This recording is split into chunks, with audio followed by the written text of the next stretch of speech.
Brilliant. Okay, So, so you're playing as black, and your opponent started e4. So tell me your thoughts. okay, so I have no thoughts. My move would always be e5. Okay. Although I have no idea why. I just see people do that, I think. Okay. Well, the idea is that towards the beginning of the game, you want to control the center of the board as much as possible. Yeah. So that's fine. So with playing e5 now, your pawn is now controlling the squares on d4 and f4 in front of it. Okay. Okay. So, okay, King's Gambit. Right. So he's played f4 with the idea of capturing your pawn. Yeah. Is your pawn defended right now by any other piece? Um, so you mean if the his pawn on f4 Mm, takes mine at e5, is it protected by anything else? Are you saying? correct. I Yeah. don't. I don't think it is. No, it's not. Okay. So you've got a few options here. Shall I tell you what I would do? Yes, go ahead. You can shoot it down. Please do. My idea would be to take the f8 bishop all the way up here to put pressure on the king. But I don't know. Oh, sorry, I don't know if you can see the mouse move. It Yeah. would be to move it to b4, but that's probably terrible. Yeah, I would say that's probably premature at this point because it's not actually putting pressure on the king. Because then Okay. what if your opponent plays c3 with his pawn, Yeah. right? That costs him nothing. He's pushed one pawn slightly more into the board, so he's Yeah. controlling, more of the center of the board, and then your bishop is going to have to move again. So you don't want to be moving your pieces more than once in the opening of the game if you can help it. I okay. That's a good tip. In that case, then I would probably go g6 with the knight. Yeah, well, you've got a problem there in that what if your opponent captures on e5? Oh, he takes. Yeah. So you can't recapture that pawn on e5, and then your knight on f6 would be under threat. So Okay. how about moving one of your other minor pieces? The minor pieces are knights and bishops in a way that protects the pawn on e5. So what So option have with you got? f6 with the bishop. That's a possibility. The downside of that is that you are blocking off your d pawn, and your light squared bishop currently can't get out into the game. So generally, it's a good idea to move your central pawns forward quite early on in the game. Okay. So So you could play d6. okay, let's do that then. Okay. I understand now. So when he takes at e5, if he does, I can get him back straight away. You can do, yeah. The downside is that you've then lost one of your central pawns, which are D and E, and he's lost a wing pawn, which is his F pawn. Okay. Another option that you had as well. I mean, it's actually the same. However you defend that, apart from, F6 is an option for defending that pawn, but if you play F6, that's opening up. You can see there's a light square diagonal there. You're opening up your king if you play F6. So, okay. So he's moved the bishop out, and that bishop is now looking at your weakest square on the board, which is F7. Right? Why is that my weakest? Why would you? Oh, because it's a direct link to the king. It's next to the king, and the only piece that's defending that square at the start of the game is your king. Okay. So if he were to move on his next go, his queen to h5, there's an immediate checkmate threat. Okay. Okay. So what you need to protect that f7 square from that threat. So let's visualize. Let's anticipate that in his next move, he's going to move that queen out to h5. Okay. What can you do to prevent that queen coming to h5? Move the h7 pawn forward twice. You Oh, sorry. You're looking to when he gets there at h5. How could I take him if he did land on that square? Oh yeah, both Options, yeah, for sure. Now, one other thing that I'd offer you as a general rule of thumb in the opening of the game is, if you want to develop your pieces out into the board. The pieces are basically the ones that aren't pawns. Okay, a lot of beginners tend to make too many pawn moves, thinking that pawn moves don't matter, but they do really matter. And the reason is that because pawns can't move backwards. So anytime you push a pawn up the board, you've committed that pawn, right? Right. And it always means that there are squares on the board towards your side of your starting point that are now undefended. Let's say if you move like f6 now, then it means That's what I was going to go for, yeah. Or you're thinking knight f6. Well, yeah, I was thinking knight f6 because then if he goes h5, I can take his queen. Yep. Yeah, I like that. You can go for that. So that's covering h5 and g4 as well, again, which is also covered by your light squared bishop. Okay. And now you've got to think, okay, what are his options? He could capture on e5, in which case you've got a response. You can recapture with d6. Okay. So another thing you want to be thinking about in the opening is to think about castling your king as soon as possible. Yeah. Another thing that this knight move achieves is that you are actually now also threatening one of his pieces on the board, where you're threatening a pawn. At e4. On e4, yeah. Yeah. So he might now be wanting to think about defending against that. So he might push like d3, for example, and push his queen's pawn forward, defending e4 and also adding a defender to his bishop as well. Okay, he's moved his knight forward. Yeah. Okay, so now, good general principle is to always count how many attackers there are on any particular piece versus how many defenders there are. Okay, so with his second move, f4, he attacked your e5 pawn. You've defended e5 with d6. And now with knight to f3, what's he done? Attack the e5 pawn. Yeah. So how many attackers has he got and how many defenders have you got on that pawn? So I've got a defender in d6, I think, if I understand the concept correctly. And he's got the attacker. He's got two attackers on it, which is the f4 and the f3. Okay. So if you've ever got a situation where you've got more attackers than defenders, depending on what the pieces are, then he could take on e5. You could recapture, but then he can take again because he's got more attackers than defenders. Generally, if the number of attackers and defenders are equal, then that doesn't favor the attack, if you know what I mean, because you just swap off.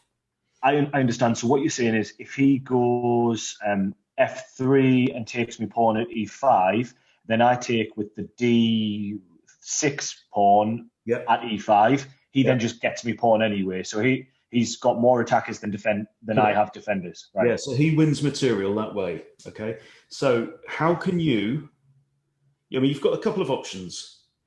Again, you can either defend that pawn again, or you can initiate the attack or initiate the exchange or whatever and capture his pawn. Now, currently, his pawn on f4 isn't protected. Yeah, that's the move that I would. Well, after we've talked it through, I probably would have done something random if I wasn't talking to you. But my thoughts are now that if I take the f4 pawn, then his knight it has no benefit of coming to e5 anyway because it would get taken. e5, you capture it with d6. Yeah, exactly. Yeah. So that's probably what I would do. Okay. After talking it through. Okay. Another option would have been knight to c6, bringing out your other knight into the board, which would have been the second defender. Another option, which is less favourable, would be queen to e7.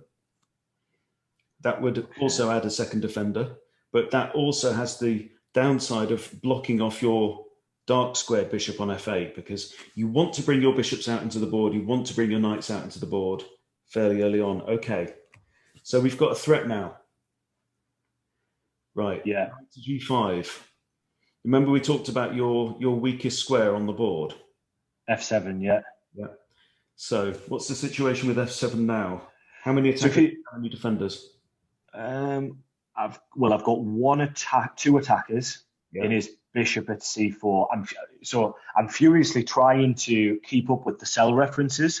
I've never discussed chess with anyone in my life, really. Yeah, So yeah. just forgive us if I get it wrong. But I think he's got a c4 bishop attacking f7, and he's also got the knight at g5 attacking it. Yeah. So he's got two attackers, and I've got one defender in the king. Yeah. Right. Yeah. But it's not, your king isn't really a defender, because if the knight or the bishop takes, you can't recapture that pawn. Because it would be in check. You'd be in check, and it's illegal to move into check. Okay. So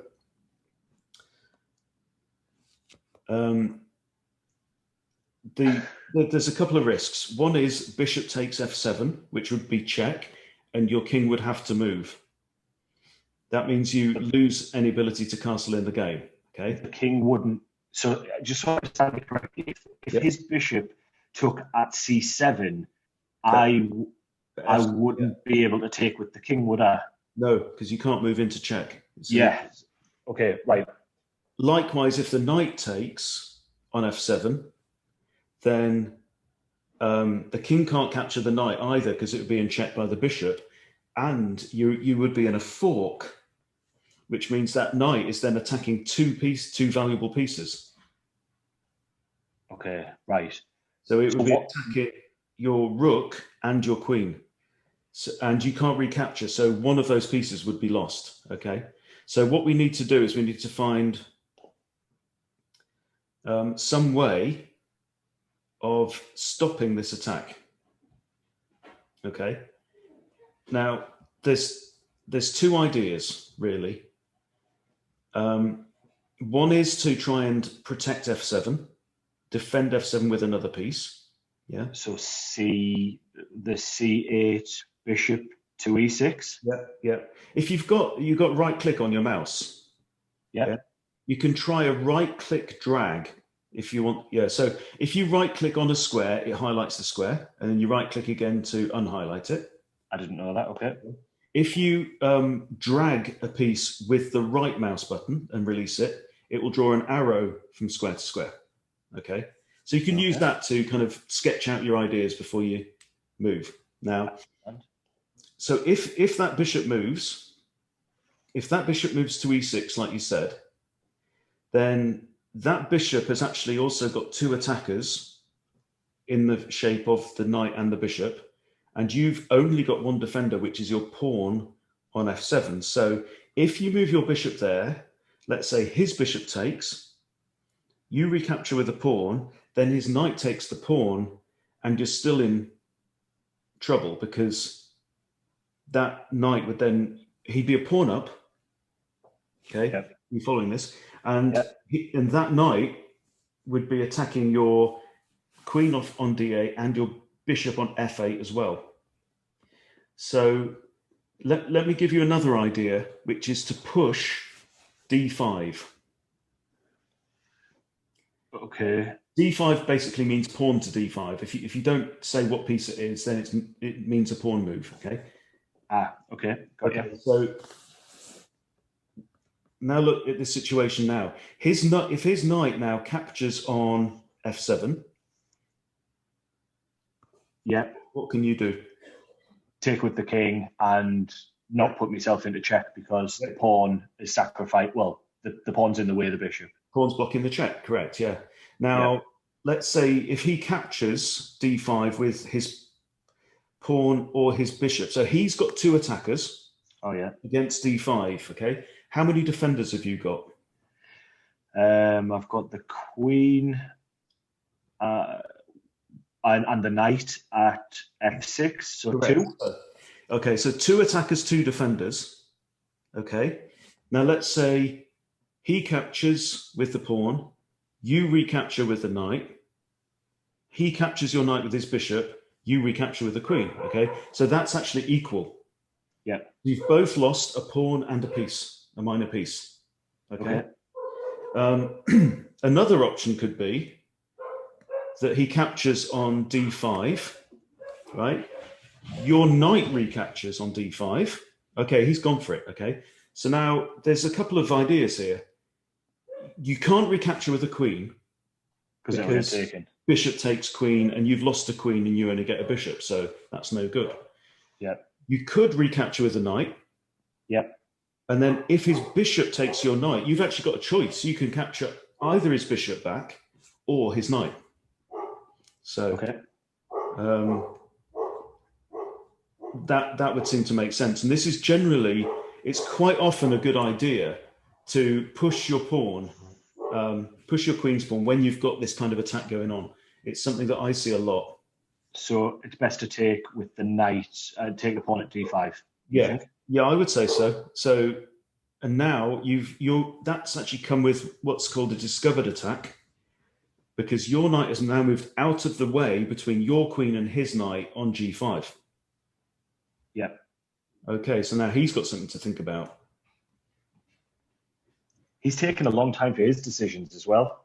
He is. Well, we're giving him a lot of time because we're taking a lot of time to talk through yours. So he's got all that time to think. Okay, right. He's decided not to capture.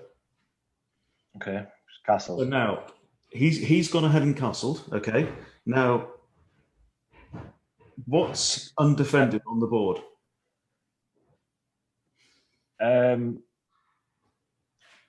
From his pieces, you mean? Yeah. I mean, generally, every move you take, one of the things you want to try and do is to scan the whole board and think what is undefended. Okay.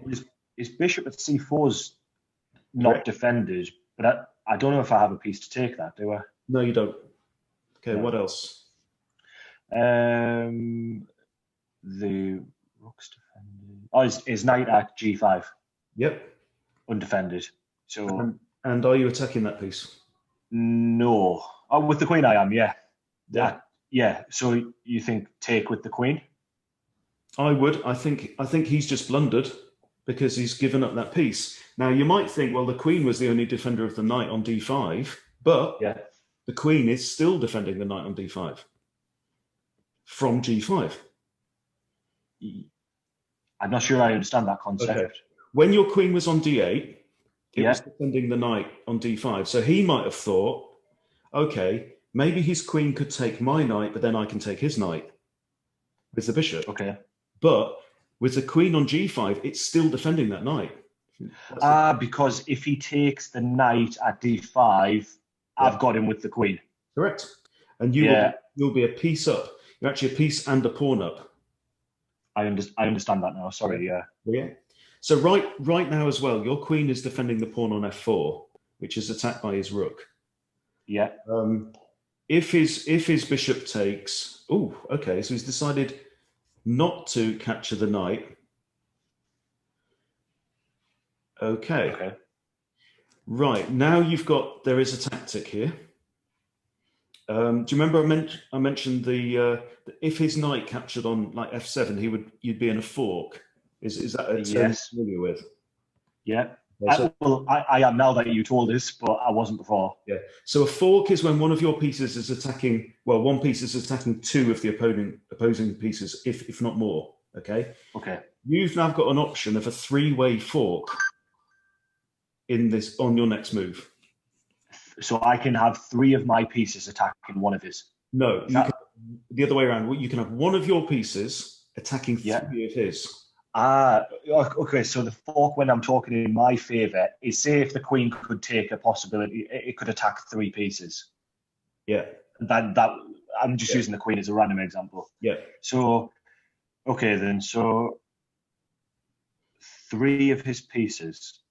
Yeah. I feel like I'm too stupid to be able to figure this out. No, it's just practice. It's just practice visualizing what the board would look like if you did certain moves. And it will come to you. Probably not in 15 minutes, mate, to be honest. No worries. Okay. Go on, tell us. Tell us what it is. Think about moving your knight closer to his side of the board. There's a square where it's protected. Yes. Correct. E3. Yep. Yeah, I get that because it's now attacking the queen, the rook, and the pawn at G2. Is that what you're saying? And the bishop. And the bishop. Oh, of course, because you can move it back. Oh, It yeah. goes to the bishop. Yeah. So, Okay, right. So but that's a good move then. Yeah. which is the most serious threat out of those four things that that knight's looking at now? The queen. No, from your opponent's point of view, there's actually a worse move for him. Okay, is there? Yeah. Queen Right. takes G2. Checkmate.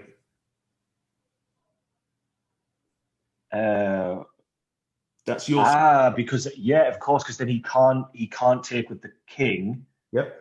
But what if so I'm just trying to play this out. If queen G2 takes the pawn, and then he goes king to H1.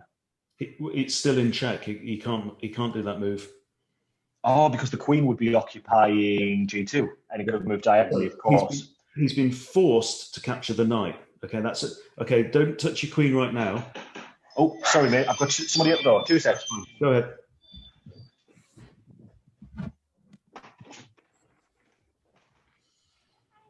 Thank you. See ya. Rosie. Hey. Rosie. Sorry. Rosie, come on. Come on. Mad dog. Get inside. Jesus. Okay. Hey, sorry, I'm back. I've got 6 dogs as well. Happens all the time. 6. Fucking hell. Okay. So, yeah, he has basically been forced. So this is a forcing move. He's been forced to capture your knight with his bishop. Okay? Okay. Yep. So what do you do now? Well, I'm guessing not G2 because I don't have my knight anymore. That's right. Yeah. So his knight, his bishop, sorry, at E3 Yep. probably needs to go. Yes. Yep. So take with F4. Correct. Yep. So you were going to say something there. I think you were going to talk about the amount of attackers and defenders, were you? No. It's fine. It's fine. Okay. Yeah. So yeah, you recapture with the pawn. Now nothing can take that pawn right now. There's no pieces attacking that pawn. Mm-hmm. So have a think now about. I mean, there's a couple of things you could be thinking about. One is that I notice your king is uncastled. Ooh, good move. Okay, so he's come in with an attack. He's grabbed a pawn. That bishop is protected right now by his rook. And he's grabbed the f7 pawn and you're in check. Okay, so you have to do something about it. You've got to get out of check. And so I have to go to D8 or D7, don't I? Yeah, D8, D7 or E7, yeah. E7. So you could push it forward once, but... Oh, sorry, I get you. Yeah. So I never understand these positions. I never understand what's favourable and where to move the king to safety. Yeah. My advice would be just D8, like you said. D8, because then that lets you move both of your bishops in front of the king to give it some cover. I understand. Okay. Right. Now what you want to be thinking about is you need to make sure that king is safe, because now you've been forced to move it, it can't castle. Of course, yeah. Right. Another thing you might want to think about is your attack against G2. So can you see a way in 2 moves that you could put another attacker looking at G2? And it might not be very obvious. So just trying to think this through. So in 2 moves, I want to try and attack. So I think the queen would be a bad idea to F6 because it would get taken by the rook. Or is that what you're going for? The queen's already looking at G2. Okay, so let's leave the queen there. It's also defending your pawn on E3. Okay. What other piece can you point at G2 in 2 moves? The bishop on C8 to E6. Yeah, well, you've got 2 ideas, okay? One is bishop to D7, then C6. Okay, that's perfectly good. So d7, then c6. Yeah, so that's 2 moves to get it onto that long diagonal. You see the long h1 to a8 diagonal. You want that light square diagonal, yeah? There's Yeah. another option as well, which is to push your pawn from b7 to b6 and then put your bishop on b7. Okay, they're both valid, they're both fine. So you're saying, so just to talk that concept through, I know he's moved, but you're saying, so go with the pawn on the b to b6, did you say? Yeah, b7 to b6, yeah. b7 to b6, and then how, I might be missing it, but how is that then putting an attacker against his bishop on f7? It's Or is that not? not against his bishop, you're looking at g2. You're looking at g2 and you want to checkmate him on g2. Yeah, I completely understand. Yeah, Okay. my mistake. So, Okay, so you could do that now, yeah? You can still always move your knight from b8 in front of your king. You can move either of your 2 bishops in front of your king. So your king has got some cover now. I understand. I was getting mixed up with the cell references of the board. I was looking. I only ever play white against the computer because I like to get a little bit of advantage because I'm awful. So that I'm used to the board being the other way around. So I was getting mixed up. I know. Yeah, it's weird. The more you play, the more it's called vision. They call it vision on chess.com. The more you start to just get a feel for what A1 is and C7 is and everything like that. So don't worry about it. I understand your logic now. Yeah, if it's easier, just use the arrows as well. Yeah, I'll try. I'm using a Microsoft Surface Pro, and the right click isn't great, but I will. I'll use it. Yeah. It probably helps you for your videos as well to visualize, like if I'm pointing rather than saying. But I understand what your thought process is now. If we go b7 next, is that checkmate? Are you not quite? You're threatening checkmate. Yeah. If you put bishop to b7. Now, one idea he might have is to move his bishop back to d5 to stop that. And you can't capture that bishop because it's defended by his knight. So we might have to think about what we do if he decides to do that. If he notices this threat and decides to try and stop it, then you might need to react to that. But if he doesn't notice it, we can go ahead with that plan. Because if you think about it as well, Rob, the only piece that he's really got on your side of the board is his light squared bishop, okay? Yeah. Now, all your pieces that matter, your rook, your queen, your dark squared bishop, your king, are all on dark squares. So that bishop actually right now can't actually even touch most of your pieces. The only pieces it can even touch are your 3 that are on white light squares. So that bishop isn't a massive threat on its own right now. If the queen could come in and land on e8, then you could be in trouble. But his queen's still on the back rank. His queen's not really threatening to come into the game too badly. Okay. Right. So he's spotted it, I reckon.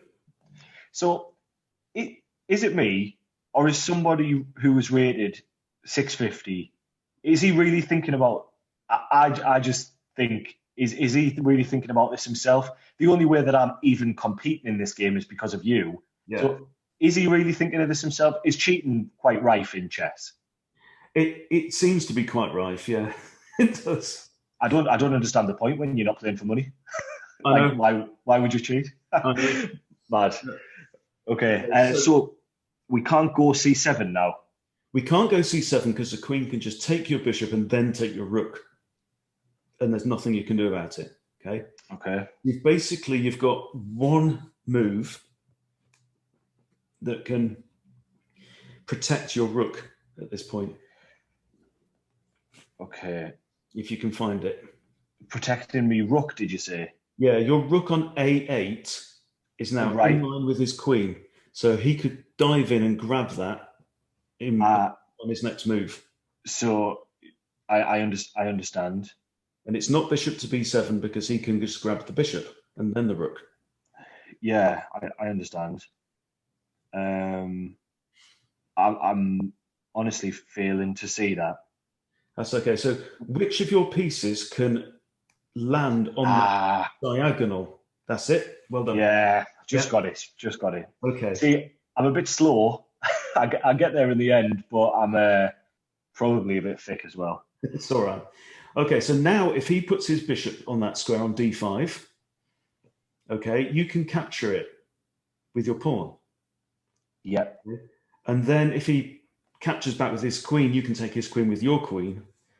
So you've got, if you think about it now, you've got two pieces looking at d5 and he's got three. Yeah. Okay. So I think you're kind of safe from this attack because if he moves to d5, he's basically offering up a piece to be captured by a pawn. And that's it. Okay. Right. Yeah. I understand. Yeah, don't worry about that. Well, it should play out all right. Okay. So the point is that him moving, he could have moved his bishop to d5 to double up his attack against your rook. But he can't right now because the pawn will just take it.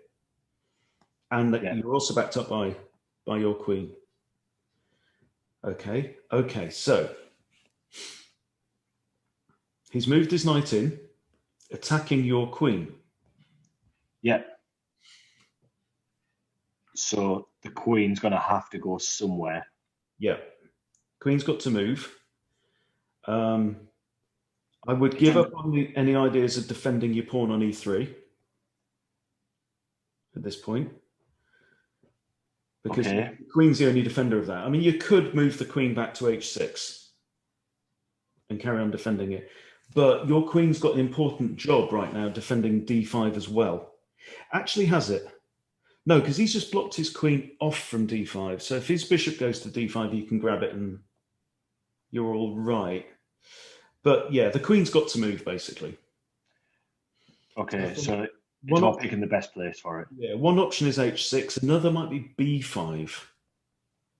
Strange enough, I was going to say b5 to attack the rook on f1. Yeah, it's looking at the rook on f1. I mean, you can't grab it with your queen because it's defended by his queen, his king, and his other rook. But you're defending that weak pawn on c6 now. Yep. You might want to think about, moving, still putting your bishop on b7, maybe. I don't know. He's playing quite a good game. I think, like you say, he's playing surprisingly well. He seems to be taking when I played me friend and I was using the chess computer against him, it took me ages to make the moves because it had to generate the answer and then you had to click the buttons. Yeah. Which again seems pointless to do in a real game, but my battery on my laptop's running out. Okay. Sorry, I'm just going to put my phone on silent. You got a charger or? Yeah. I just need to work and get it. Just put my phone on silent. We've got 10%. Yeah. He hasn't moved yet, has he? No. No, he's not moved. His clock's still ticking down. So your queen has actually got a couple of ideas here. There's a couple of there's three undefended pawns on his side of the board. Your queen could maybe grab b2. He's moved to defend one of them. He's now defending the pawn on d4. Okay. You could grab a pawn here, but I don't know if it's in your best interest right now. Okay. His bishop isn't a major threat at this time. He hasn't got any. He's got one potential check. He could move his queen to g5 with check, but then you can move your bishop into the way on e7, so that's all right. Oh, no, he can't put his queen there. Well, he can, because your queen's guarding that square as well. So, yeah, I would think now about maybe protecting your king a little bit if you can. Like maybe move your knight out to protect your king. Okay, so would that be going to d7? Yeah, that's not a bad move. Okay, I'm going to run upstairs with my laptop and put it on charge. I'm still here. I'm just carrying it. Okay. Well, we'll pause it for a couple of minutes anyway. Okay. and see what happens.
You back?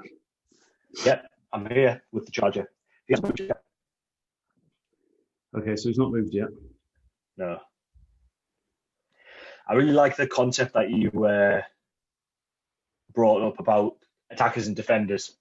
Yeah. Never would have thought of that on my own, obviously. But that is really interesting. I do quite like that.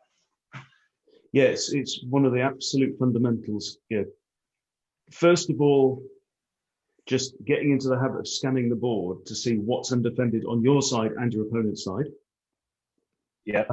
But then also when there's multiple pieces, you've got to count those attackers and defenders.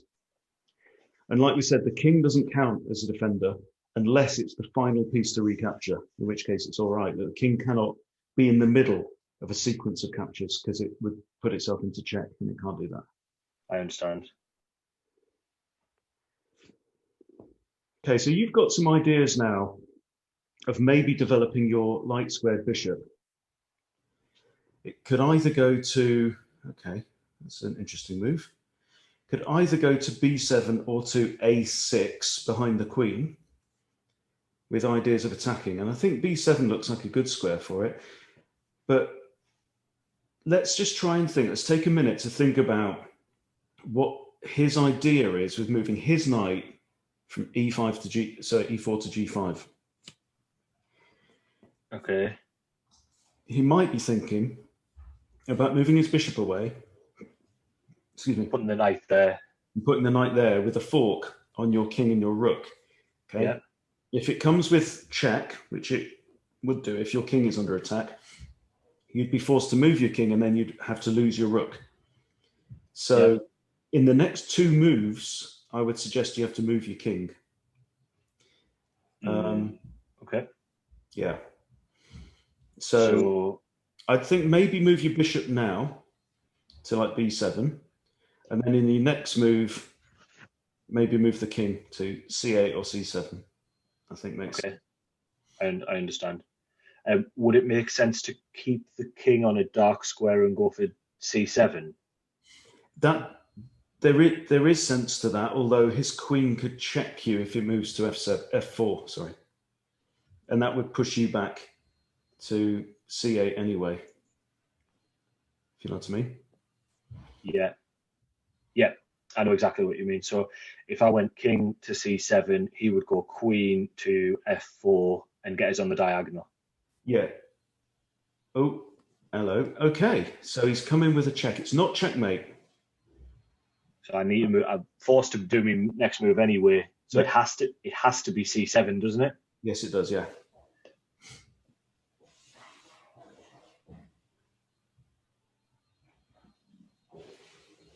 Now your rook is safe, and your bishop is safe from the queen, and your knight is safe from the queen, because if he captures that with any of those with the queen, you can retake, and he loses his queen. Yeah. And his queen's also now under threat by the rook on a8, sorry. So his queen's going to have to move backwards along the e file somewhere. Okay.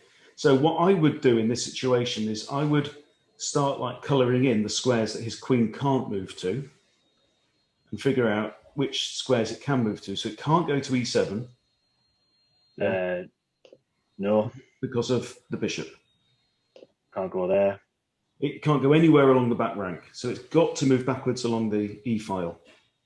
Yeah. Yeah. Can't capture So, the rook, can't capture the bishop. Okay. so it could move there. Yeah. Can't move there. This is the knight and the queen. Yeah. Can't move there. So it has to be E3 or E1. Yeah. Is that right? Or E6. E6. Or I think E4. There's nothing wrong with E4, is there? Oh, okay. So he's moved in with check.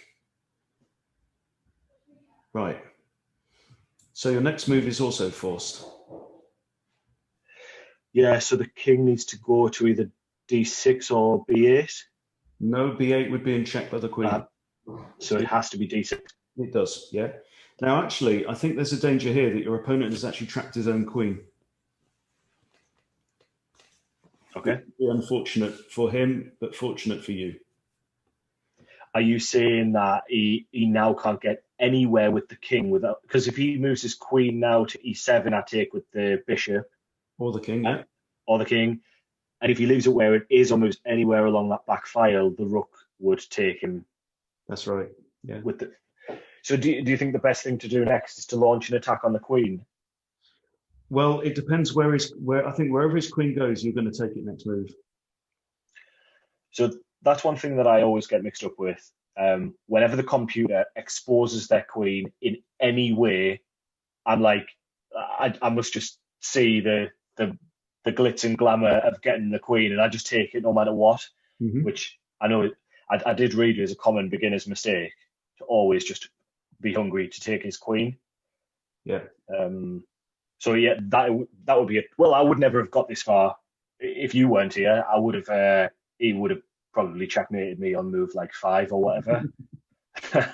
He's 10 times the player I am, by the way. We might have similar ratings. I know I've played me 2 games and lost or whatever, but he is. Yeah. He would destroy me if we played properly. Yeah, but if you look at where it says new game at the bottom, oh, you clever bugger. Okay, he's blocked the attack on his queen. Okay. All right, so he's done well to find that move. I didn't even spot that. No. All right, so now the big danger is he moves his queen back to E6 with checkmate. Is that checkmate if he goes to E6? No, it's not, because you can go back to C7, actually. Yeah. I know it's a bad pattern to get into, isn't it? Just shuffling the king about. So now I can't take the queen, and now I need to do. You can't take the queen. I mean, you could grab the knight with your rook, then the queen would recapture. Is there any value? I don't know why, but is there any value in defending the E7 square with the bishop at F8? Well, he can't move to E7 because your bishop would grab it. Of course, yeah. Move to E6, which is currently not covered.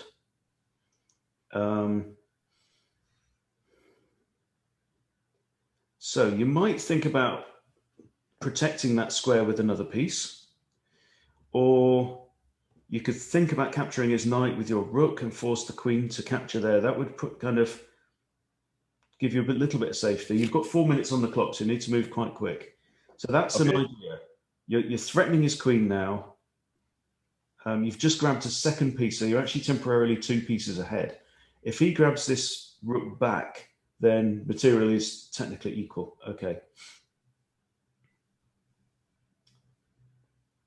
Right.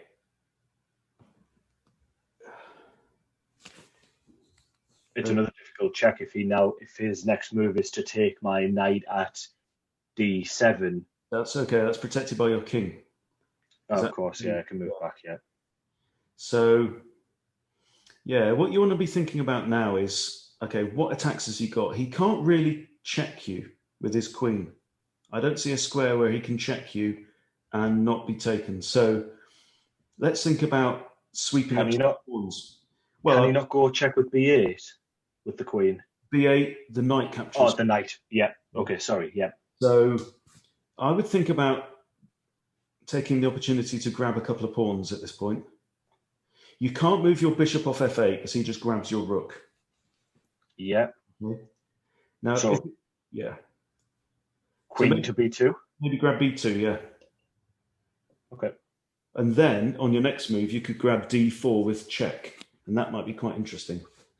But you've got a problem there. If you do that, it's something to watch out for, because when his king moves, if your queen has captured on d4, your queen and your king are in line. Is that a bad strategy? Usually because one of them is going to go, yeah.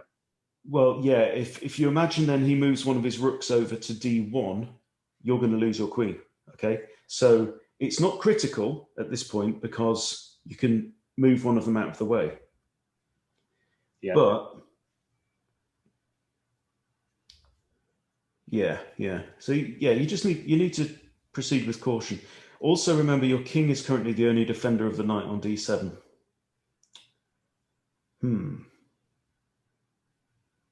Okay, right, I've got an idea.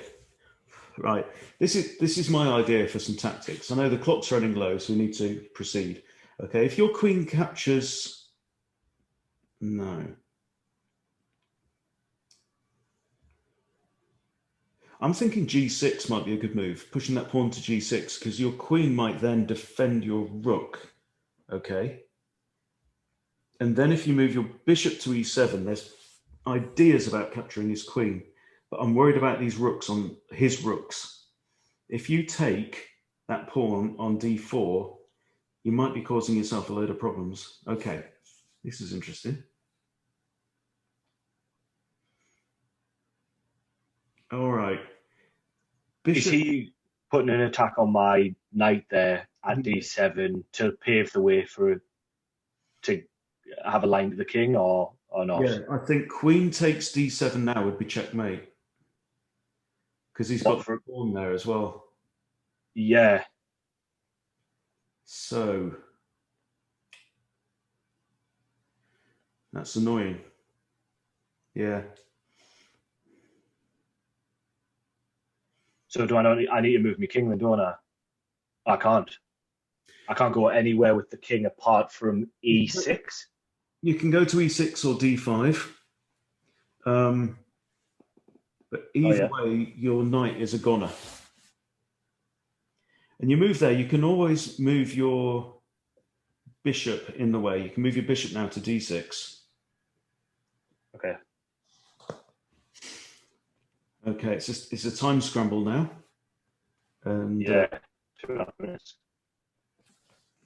Yes, think about your next move being bishop to d6 to block.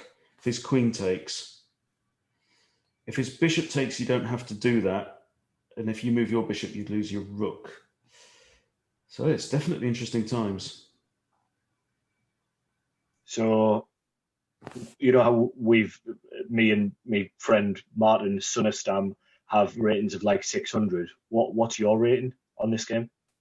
So it's getting on to about 1400 in rapid now. All right. Yeah. So you should decimate this guy. Yeah.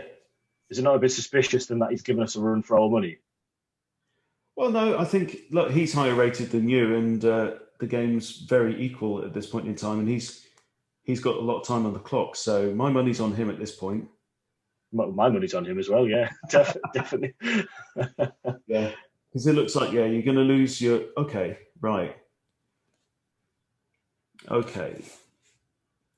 Now there's a danger of he moves his bishop anywhere he wants, which comes with check, okay? So, which would be a discovered attack by his queen. So, yeah, I would move your king out the way. I'd just start running with your king, just anywhere. Yeah. Okay. Now he can still move his bishop with check. So maybe like c4 would have been a better idea, getting out of line of his queen. But hey ho. Okay, so you think he's going to move his bishop next, and if I was him, I'd move bishop to c8 with check, and then he grabs your bishop on the next go. Okay, he's put you in check. You need to move like c5, something like that. C5 is quite good because you're actually protected from his rooks by his own c pawn. Okay. Okay, so now it's desperate measures. So if I were you, I'd be thinking about now moving my bishop maybe to d6, get your pieces around your king just as a bodyguard to protect it. Your king's now getting very exposed.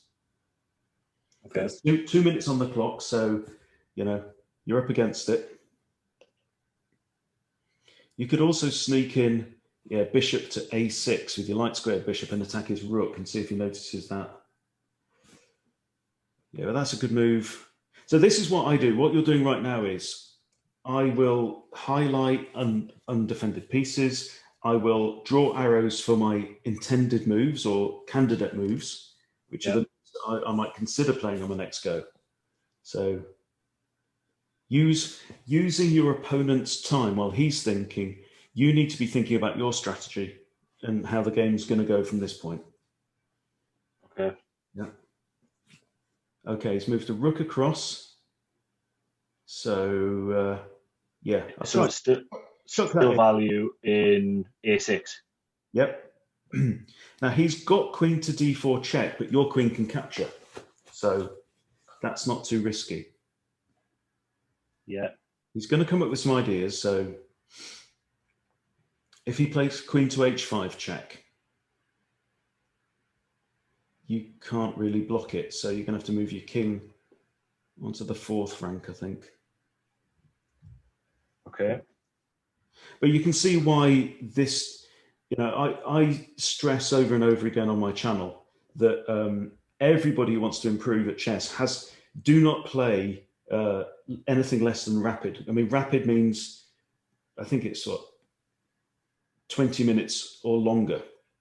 So, if in your situation, I would be probably playing 60-minute games where you've each got 60 minutes on the clock, because this is coming down to the wire now. And we've been doing a lot of talking, but yeah, you want to be playing the best moves you can. Okay, you need to move your king onto a dark square. So don't block that bishop's attack on the rook. So he's going to have to go there. Yep. Okay. So it's best to play rapid then, you're saying? Yeah, I would definitely play rapid. Definitely, all the time. So basically the rule is you need to play a time control that gives you enough time on every move to consider all your options and to judge which is the best move within your skill and experience that you can find. Okay. Yeah. Now, that's not saying it's going to be the best move because you're not Magnus Carlsen, but for you to be able to say, yes, for these reasons, I think that is the best move I can come up with. Okay. Now he's that was an error on my part. I'll need to go onto the dark square. Okay, so your queen is now lost. So the queen is now pinned to the king. The queen can't move without putting you in check. So maybe just grab his rook and give him a bloody nose. Oh yeah, you could do that one. Or you could grab his other rook. With the bishop, you mean? Yeah, yeah. You need to hurry because you've got a minute, so... Would there not have been any value in just getting the king out of the way again? You could do that, but you're going to have to do that anyway once he takes your queen. Okay, so now move the king. Yeah, so now you're attacking his other rook. It's getting exciting. Well, he's still got 5 minutes left, so he's got a lot longer to think about his moves than you've got to think about yours. He can't play queen to a5 checkmate because you've got a pawn covering that square, thankfully. But it's going to be over pretty quickly now. If he can move queen to h3 with check, and you've got to move your king to a4, and then his queen can come in. Oh, all right. So now move your bishop back to maybe like b5 or something like that. You see the bishop next to his king? Yeah. So use that, and we're going to try and use that as a human shield. A human shield against what? Well, against his queen coming in. So, when your king is exposed, you want to get your pieces around your king to try and minimize your opponent's options. But yeah, it's getting a bit ugly now.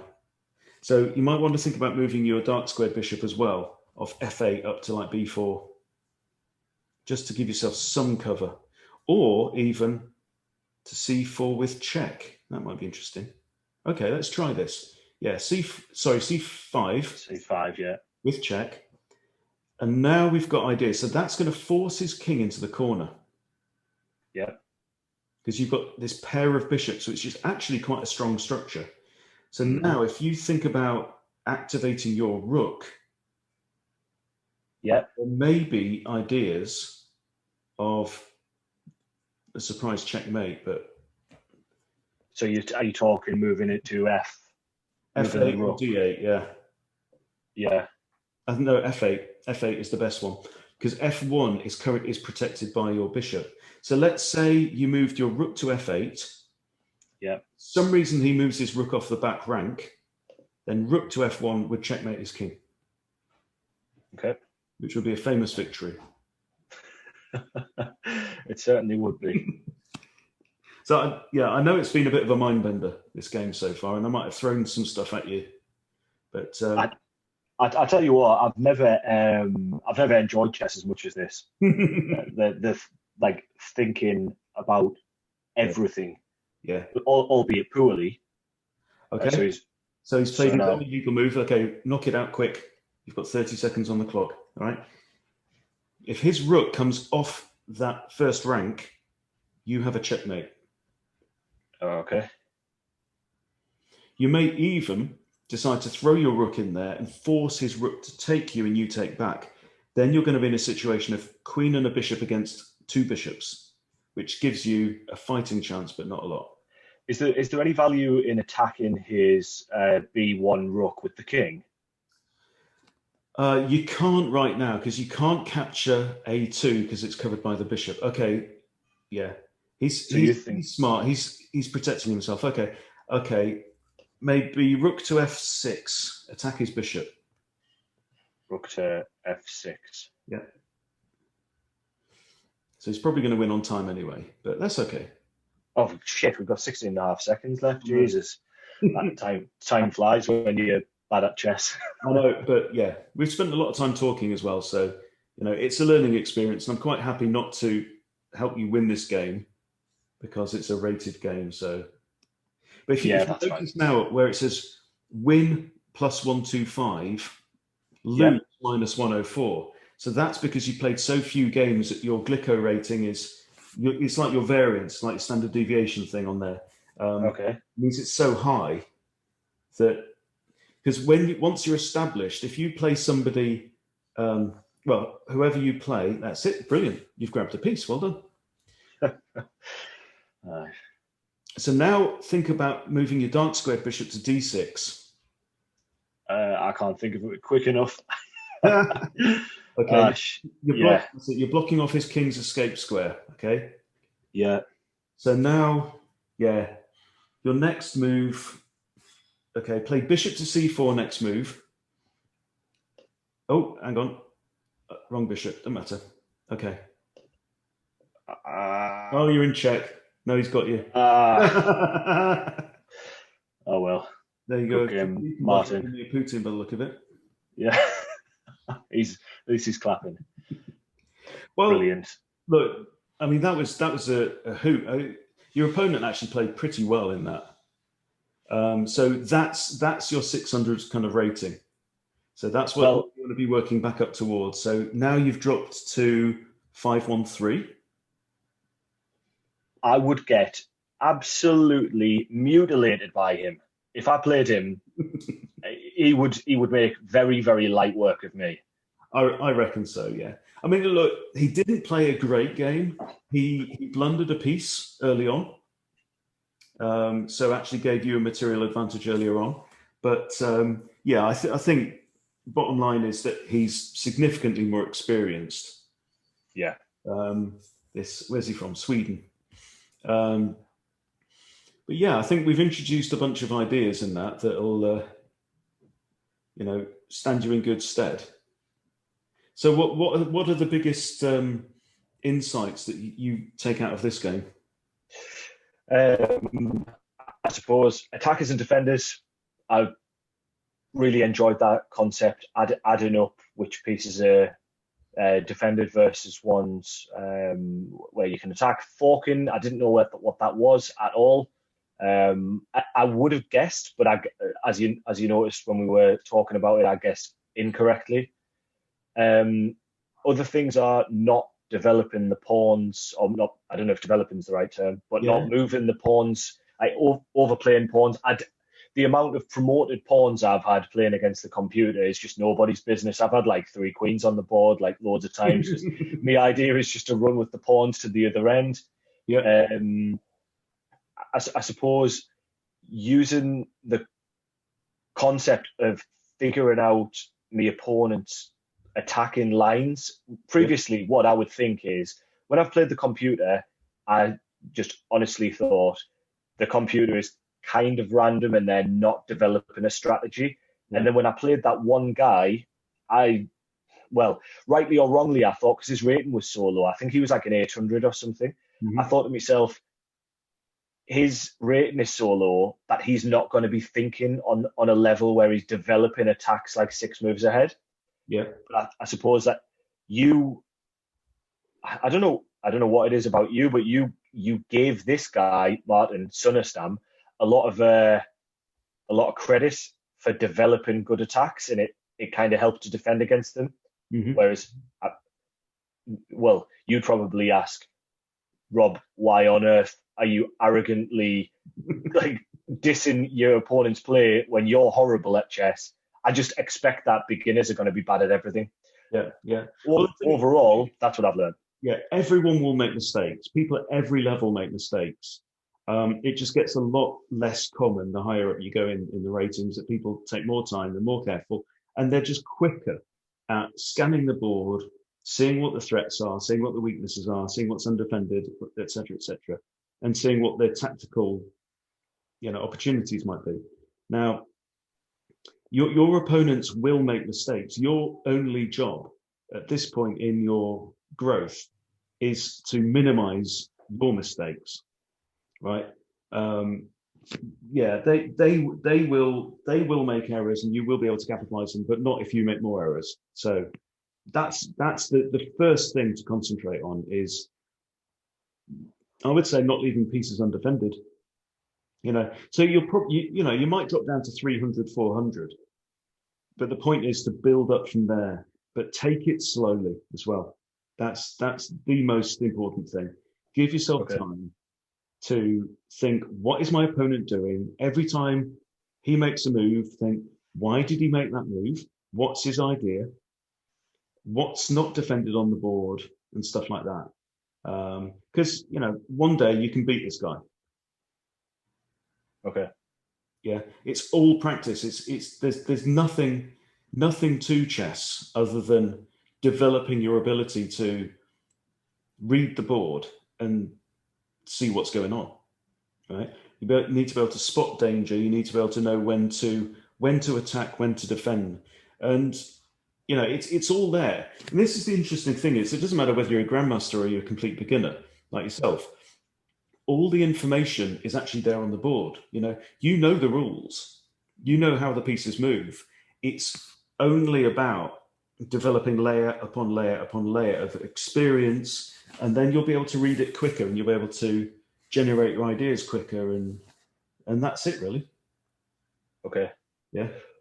Well, this has genuinely been like really, really eye-opening. I suppose, are you going to put this on YouTube?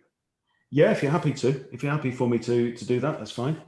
Yeah, go for it. Just try not to make me look too stupid. And I think I swore a couple of times as well. I'll try and cut that out if you're going to be putting it on YouTube. Right. That's all right. I put it as not made for kids anyway, so it doesn't really matter. Oh, okay, right. So is that your aim? Is it to become like a huge YouTube star in chess? Is that what you're No, looking to do? not really, not really. I just enjoy it, and